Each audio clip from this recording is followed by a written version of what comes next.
Okay, so we're going to go through some more arrays today. Yesterday we talked about an array, a simple array. This is a lot like any standard language array, where we can index this based on its position in the list. So a sub 1 refers to which element up here? Jones, right? We always start at 0. So this is a sub 0, this is a sub 1. And so that's a standard array. Now, PHP has another type of an array that we call an associative array. Ruby calls that a hash. JavaScript calls it an associative array. I don't know that C# even has that kind of a concept. Do you guys know that? Like a hash in C#? Okay, so they do have that in C#.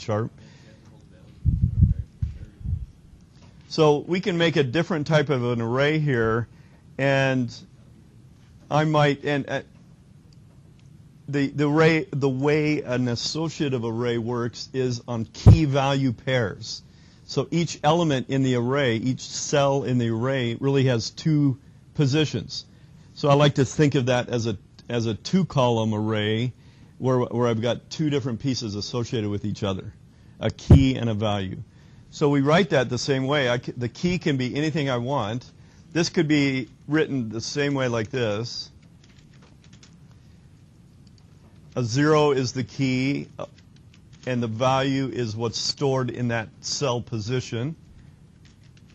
This is identical to the array without the numbers here. All right, so I give it the key, and I use an equal sign greater than, which is just like Ruby's hash, and the value. So I have a key and a value pair for each element in my array. So this actually runs the same way. If I were to echo out a sub 1, what am I going to get? Jones. Well, let's see if that works. That would be up here. Oh, didn't finish uploading. So I get the same thing. That is identical to the prior array that I had. I'm just explicitly stating that these are like this. Now, one thing, since I can do that, I can start the array like this instead, which sometimes is great if I want my index to start at 1. So now if I run this, what is echo a sub 1 going to give me back? Dave, look at that. So it looks up the key. In this case, the key 1 is associated with the value or the string Dave. What is key sub 3 pointing to? 42, yes. So the key 3 is associated with the value, the number 42. So I can, again, store values and anything I want. The other nice thing, though, is that now that I have an associative array, I don't have to have numbers on the left-hand side of my association. I could make this a string. All right? So now this should crash for me. Let's see what happens once it uploads. Maybe not. This is going to... That's interesting. I've never seen that. It's actually working, which is weird. So because of that, I can put a key inside my accessing point. I can say a sub the string 1, and that should be the same thing too. It's weird that it works. I think just because it's a number. I can now make this anything I want. I could say this is going to be first name, and I can access this by first name.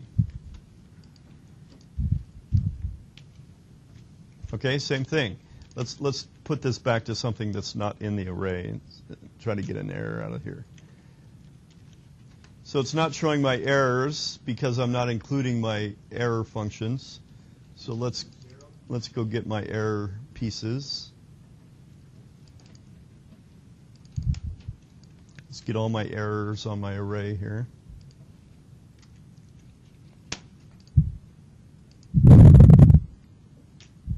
All right, there we go. Now we're talking. So it says undefined index 1, and that was later on down here. I think we were indexing it by 1. Undefined offset 1, undefined offset 7. So these are stopped being there, but PHP dies gracefully as possible so as to show as much as it can. So in this case, it doesn't find it, so it echoes nothing. Right? There's nothing there. It couldn't find it. It doesn't just blow up on your page unless I force these errors to happen.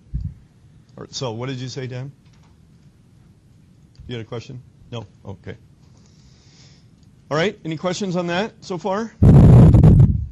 So that's pretty cool. I got a key that can be anything, a value that can be anything, and I can loop through the arrays using this for each method that I talked about yesterday.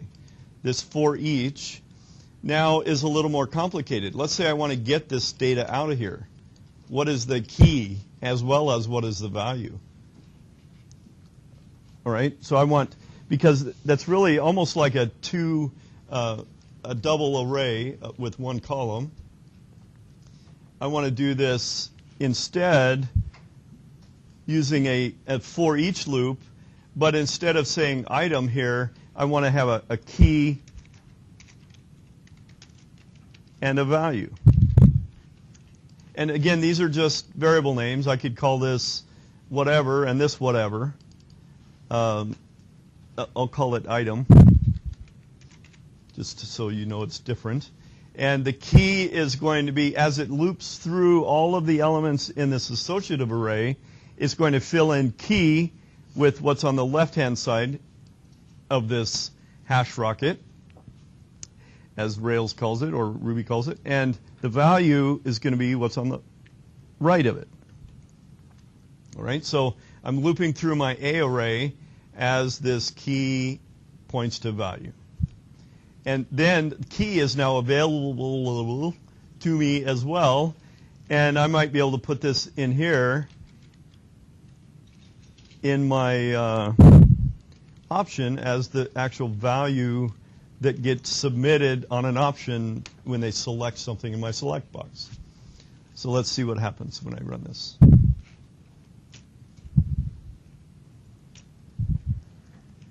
All right, so let's, it doesn't look any different because I'm using the same right-hand side of the equation, but let's look at the source now. And my value is nothing. See, look at that. Isn't that great? Why is that? Well, I did. I used the wrong value variable in here. This should be what? Key, right, very good. So let's reload this. Now my value is what gets sent back when this form gets submitted, and the Dave, the item value, the item part of this key value pair, is what gets displayed on the screen. So these are items, numbers that get passed back, and these are the stuff that gets displayed in the select box. So they're very useful for creating select boxes this way. Any questions on this associative array? Pretty cool stuff, huh? So now we might be able to make this into a method, all right? So let's make this into a method. This is not formatted correctly. Let's make this into a method by using PHP Storm's refactor. Refactor this. I want to make it into a method, and I'm going to call it create select box. And my input parameter is going to be a. Let's just call it that for now. And so now I have my function here and the calling of my function. It does that all for me. So let's just leave this here for now while we work on it. So create box is actually calling this function. the function is defined in these lines. Everybody got that? Any questions about that? So I pass in a variable, and this could be whatever, my values, whatever you want to call it. We'll just leave it as A. And inside of this, it's going to print out a select box given that associative array that comes into this and creating this option box. Isn't that cool? So I can now create a select box with all of this information. Now, some of the things need to change. Like, we might want to pass this name here. We need to have a different name. If we're going to use this as a more generic function, we need to pass some more data into this. So one of these things that is variable is this. This might be month, right? We're going to create an array of months. So that name should be a variable. So we're going to call it name. All right, the name of my select box, and the name again is useful in PHP. Why? For the form. That's how I index the post array based on that key value. Now, that brings us to the point, if we look at our post array, what type of data is this? What type of an array is that? If we index it this way, it's an array. What do I call it, though, as a special type of an array? Associative array, all right? So all along, we've been working with an associative array given to us. This is the key, and the value is what's stored in that key position. And so it's a lot like a Ruby hash here in this case. All right? So the key in forms is the name of the form element. The key in the forms is the element. So these are absolutely necessary. So I'm going to put my name. I'm going to use the value that comes in, pass it into here, and use that for my name.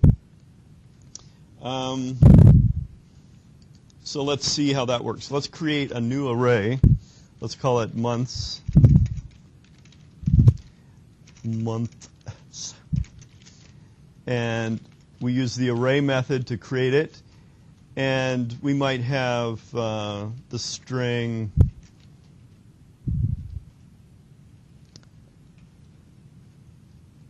I don't know.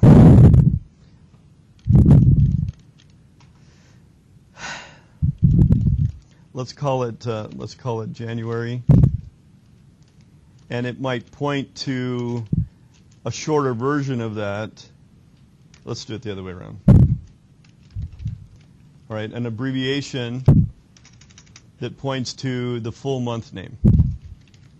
All right, so I'm going to have January. I'm going to have Feb that points to February. I'm going to have March, points to March, etc. I won't fill them all out for now. And then I'm going to call my create box with the months array instead. And I'm going to pass it a name of whatever I want to call my select box. So we'll call it months. All right, so now let's use this and see what code I get back out. It's best to just look at this in the source code. And now the value of my option is Jan, and what gets displayed to the user is the full word January, February, March. So if I were to look up the selection that they got from this form, it would give me back this value. So let's look at it in HTML. See, I've got January, February, March. Isn't that cool? If I look at it here, my select name is months, and everything is all happy. So let's put a form around this.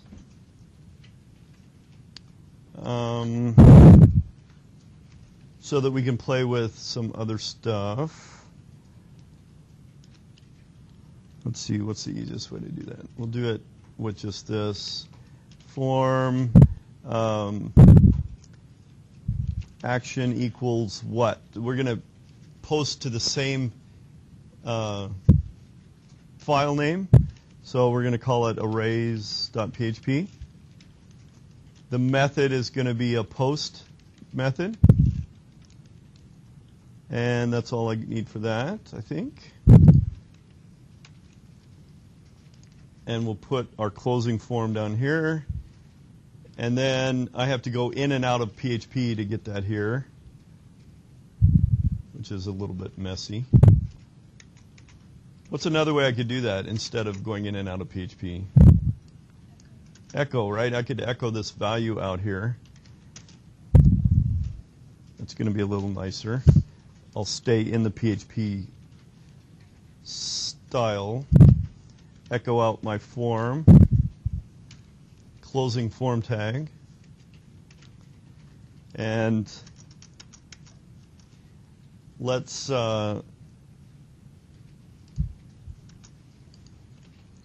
run this to see if it works okay first. See if it looks right in HTML. Looks pretty good. Select, options, select, close form. Good. It won't change this. This will look the same. The form doesn't do anything to that. All right, so now let's actually take that data and let it post it. So I need another input box, right, to do a post. Let's do an input type equals submit value equals choose month.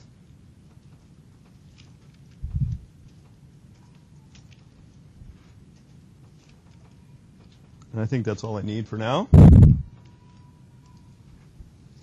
And how do I get that value out now from the select box that they chose? You guys should have done this for last night's assignment. How do I get the chosen month?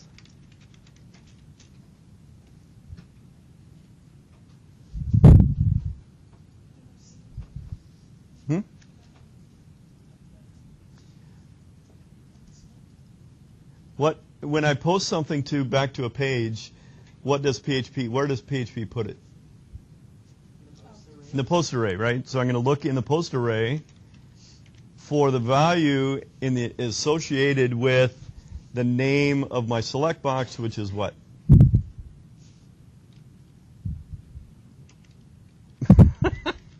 Yes, whatever I named it, right? Which is months. All right, so whatever they chose should be given back to me in this value here, in this post array, the name of the month of the select box, which is months, from my little function that I created.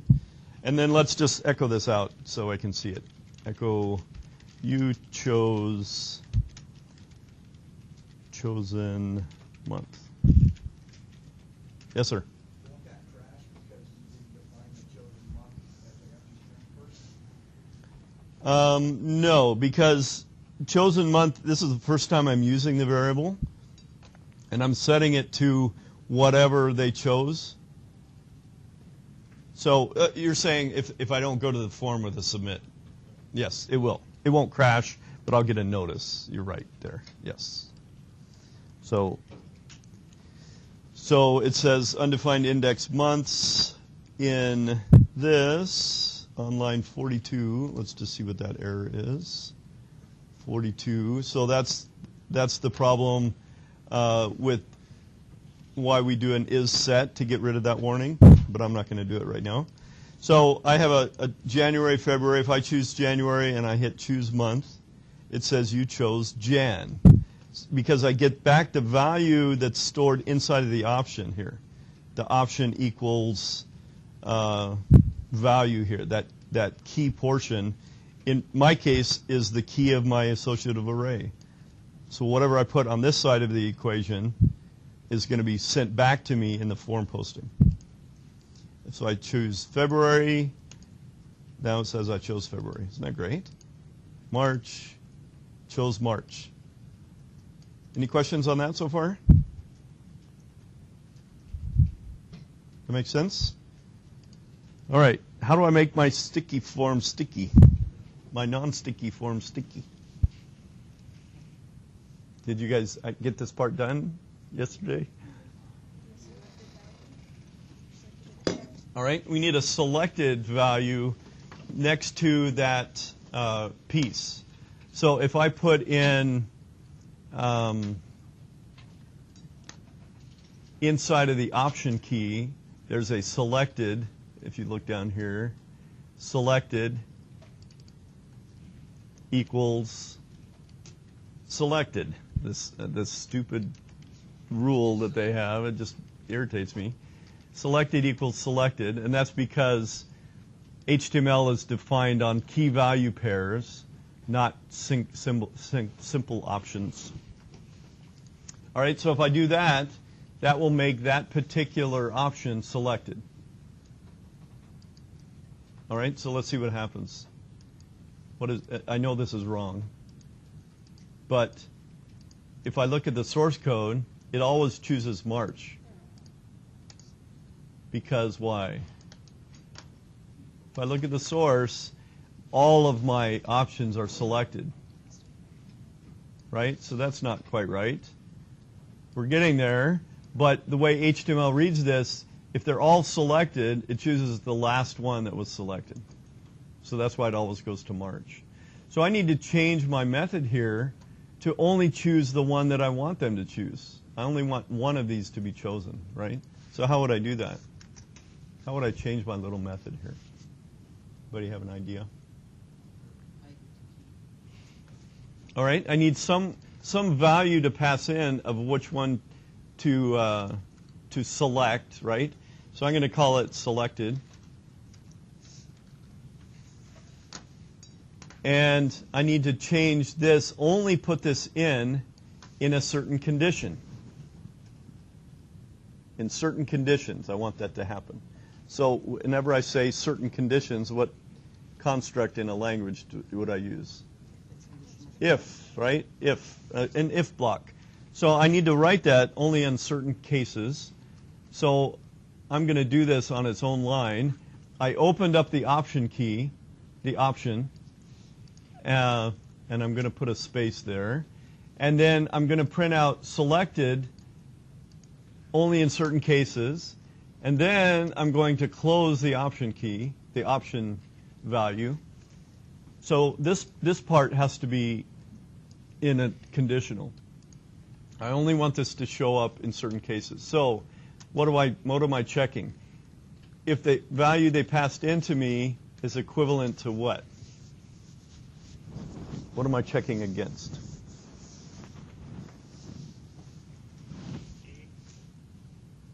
Okay, key. Very good. So I'm going to look at the key because the key is on the left-hand side of my array here, the key. And the selected is going to be based on the option value. So if key equals Jan, which is the month they chose, then I want to select that one. If it's equal to FEB, February, then I want to add the selected here. All right, so that's all I have to do. I have to echo this back out.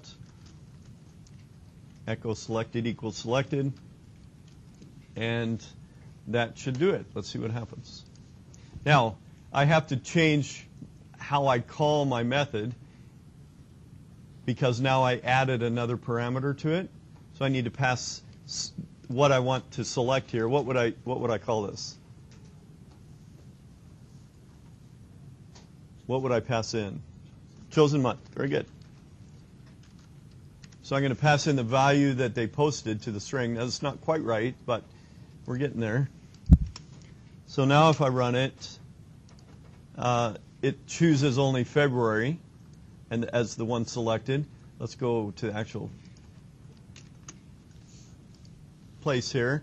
So if I choose January and say choose month, it works. It leaves January selected. February, choose month, it works. March, stay selected. Isn't that great?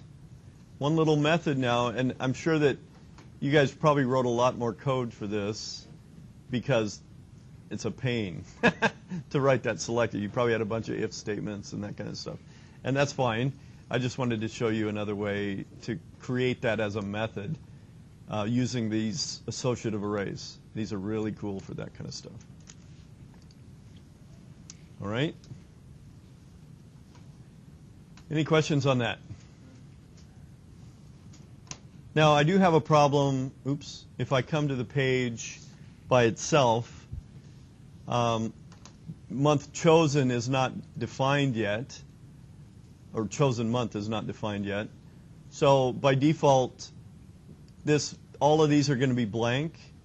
If I look at the source code, none of them have the selected in there. And that's fine. So by default, it's going to choose January, the first one in the option list. And that's okay. Unless I want to force it, maybe I did a database query to see, or a time query to see what month I'm in, and use that as my month. I can do that kind of thing to pre-select the current month that I'm on. I should have made that part of the assignment. You could make a select box to choose the month and the year. Wouldn't that be cool? You can do it with a button. It's not as nice, but yeah, absolutely. So we also have assignments between this assignment then, right? No. No? Because on the website it says we still have 2 more pieces of the form assignment. No? You have web research that's due Sunday, and you have the calendar is not due until a week from, which is actually the pre-reg day, February 6th, by the way. All right, any questions on that?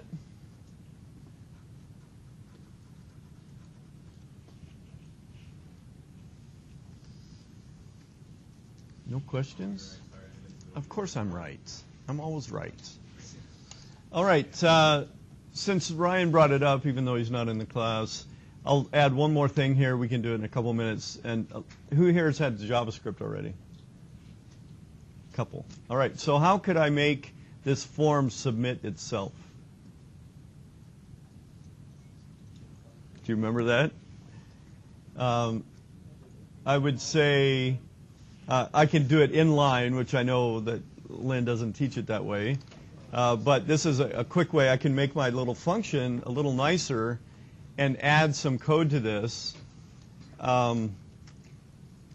if something happens. So I could change my method here and say add another parameter, auto submit, which would be cool.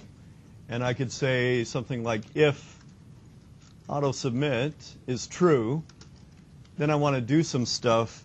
I want to add some code to this, some JavaScript, and then let's echo out the ending of this, just kind of like I did for the selected parts here.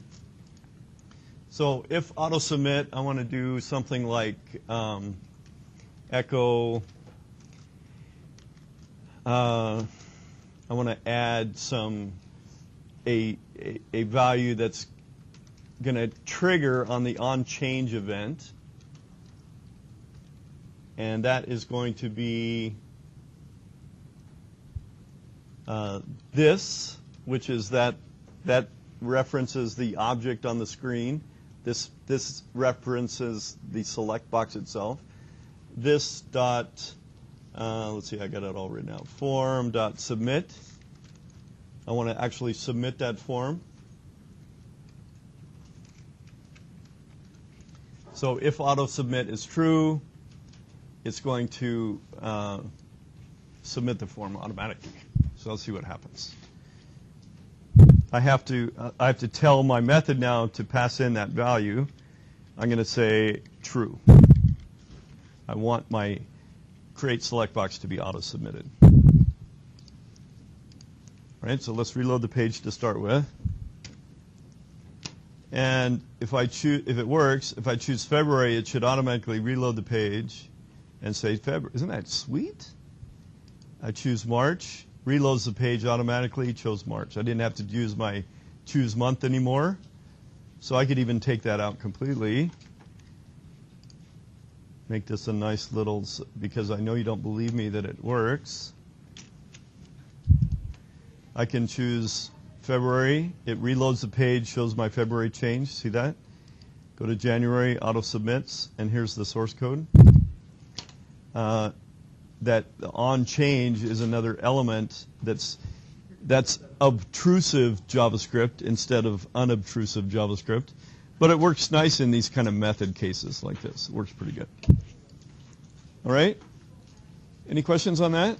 Isn't that cool? That's some pretty sweet stuff right there. Pristine code. I wrote that myself. It's beautiful. Oh, one more thing while we're here. Let's say I don't want this to be to the user to always have to put this when they're calling my method.